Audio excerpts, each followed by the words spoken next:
নমস্কার, সঞ্চিতার রান্নাঘরে সবাইকে স্বাগত। আজকে দেখাবো দুধ চিকেন। প্রথমেই আমি একটা মশলা করে নেব, সেই জন্য নিয়ে নিলাম মিক্সির বাটি। মিক্সিতে দিয়ে দেব, এখানে আছে শুকনো লঙ্কা, ঝালটা যার যার ইচ্ছে মতন, আছে জিরে 1.5 চামচ মতন, ধনে 1.5 চামচ মতন, আর আছে কিছু গোলমরিচ। এই মশলাটা আমি খুব ভালো করে বেটে নেব। এবার এখানে কিলোখানেক চিকেন আছে, চিকেনটা খুব ভালো করে আমি ভিনিগারে ভিজিয়ে ভালো করে ধুয়ে নিয়েছি। এবার আমি রান্নাটা শুরু করব, তাই গ্যাস জ্বালিয়ে বসিয়ে দিচ্ছি একটা কড়াই। কড়াইয়ে দিয়ে দিচ্ছি মাংস।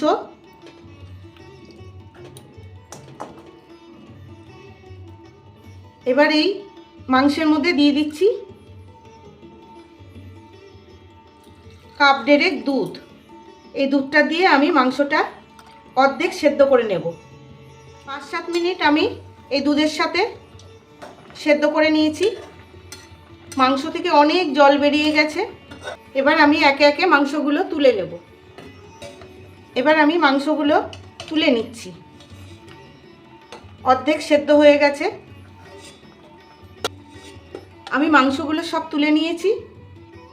এবার এই ঝোলের মধ্যে আমি দিয়ে দিচ্ছি 2 ইঞ্চি বেশ খানিকটা আদা, দিয়ে দিচ্ছি 1.5 খানা মতন রসুন, দিয়ে দিচ্ছি 2টো পেঁয়াজ, দিচ্ছি 5টা মতন কাজু আর 2টো টমেটো।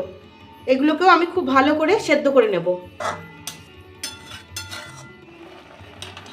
এই মশলাটা পেঁয়াজ, আদা, রসুন সব মিনিট 5 আমি সেদ্ধ করে নিলাম। এই যে একদম সেদ্ধ হয়ে গেছে, গলে সমস্ত কিছু সেদ্ধ হয়ে গেছে। আমি এটা স্টক সমেতই নামিয়ে নিচ্ছি। স্টক সমেত নামিয়ে নিচ্ছি, ঠান্ডা হলে বেটে নেব। আবার বসিয়ে দিচ্ছি কড়াই। কড়াই খুব ভালো মতন গরম হয়ে গেছে। দিয়ে দিচ্ছি সর্ষের তেল। সর্ষের তেল বা সাদা তেল, যেটা মন চায় দিতে পারেন। তেল খুব সুন্দর গরম হয়ে গেছে। এবার তেলে আমি ফোড়ন দিচ্ছি দারচিনি, কটা গোলমরিচ, এলাচ আর লবঙ্গ, আর দিয়ে দিচ্ছি 2টো তেজপাতা, আর কিছুটা 2 খানা মতন পেঁয়াজ আমি কুচো করে দিয়ে দিলাম। এটাকে ভেজে নেব। পেঁয়াজটা খুব ভালো মতন ভাজা হয়ে গেছে। এবার এর মধ্যে দিয়ে দেব এই বেটে রাখা মশলাটা, জিরে, ধনে, গোলমরিচ আর শুকনো লঙ্কা। এটাকে একটু কষে নেব। মশলাটা খুব সুন্দর কষানো হয়ে গেল। এবার এর মধ্যে দিয়ে দেব এই সেদ্ধ মশলাটা, পেঁয়াজ, রসুন, আদা, টমেটো আর 4-5টা কাজু।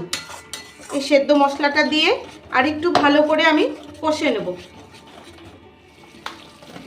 এবার এই মশলাটা ভাজা হয়ে এসছে, এর মধ্যে দিয়ে দেব একে একে কাশ্মীরি লঙ্কার গুঁড়ো, দিয়ে দিচ্ছি হলুদ গুঁড়ো, আর দিয়ে দিচ্ছি লবণ, স্বাদ মতো লবণ দিয়ে খুব ভালো করে কষে নেব।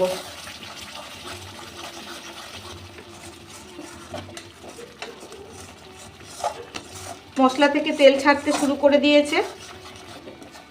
মশলা খুব ভালো করে কষা হয়ে গেছে, দেখুন তেল ছেড়ে দিয়েছে। এই মশলাটা কিন্তু খুব ফুল আঁচে করলে কষালে চলবে না, একটু লো টু মিডিয়ামে করে নিয়ে কষাতে হবে, না হলে তলায় লেগে যেতে পারে। এবার দিয়ে দেব মশলার বাটি ধোয়া জলটা, এটা দিয়েও আরেকটু কষে নেব। খুব ভালো করে কষে গেছে, দেখুন তেল ছাড়তে শুরু করে দিয়েছে। এবার দিয়ে দেব এই সেদ্ধ করে রাখা মাংসটা। মাংসটা দিয়েও এর সাথে ভালো করে কষিয়ে নেব।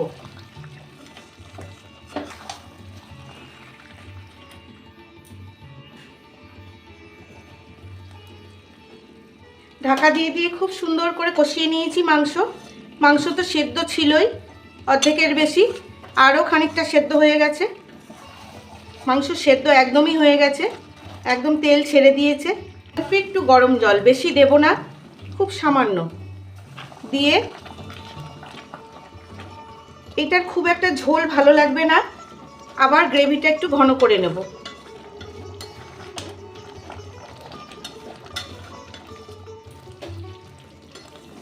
বেশ সুন্দর হয়ে গেছে। দেখুন তেল ছেড়ে দিয়েছে সাইড থেকে। আর এইটুকুনি গ্রেভি আমি রাখবো। এই যে মাংস তো আগে সেদ্ধ করেই নিয়েছিলাম, আরও কষানোর সময় তো সেদ্ধ হয়ে গেছিলো, আরও ভালো করে সেদ্ধ হয়ে গেছে। আর শোকাবো না, কারণ ঠান্ডা হলে জমে যাবে। এবার দিয়ে দেবো আমি 2-4 দানা চিনি, একদম 2-4 দানা। দিয়ে দিচ্ছি একটু গরম মশলা, দিয়ে দিচ্ছি সামান্য একটু গোলমরিচ, দিয়ে দিচ্ছি 5-6টা গোটা কাঁচা লঙ্কা। এই ফ্লেভারটা এর সাথে আরও সুন্দর হবে, খুব ভালো ফ্লেভার দেবে। মারাত্মক গন্ধ বেরোচ্ছে, এত সুন্দর গন্ধ বেরোচ্ছে না। এবার দিয়ে দিচ্ছি সামান্য একটু ঘি। ঘি দিয়ে আমি এবার ঢেকে রেখে দেব মিনিট 5। তৈরি হয়ে গেল দুধ চিকেন। এবার ভাত রুটি যা দিয়ে খাবেন জমে যাবে। কেমন লাগলো আপনাদের? ভালো লাগলে ইউটিউব থেকে দেখলে একটা সাবস্ক্রাইব, আর ফেসবুক থেকে দেখলে একটা ফলো করে দেওয়ার অনুরোধ রইল। তবে আজকের মতন আসি, ভালো থাকবেন সবাই।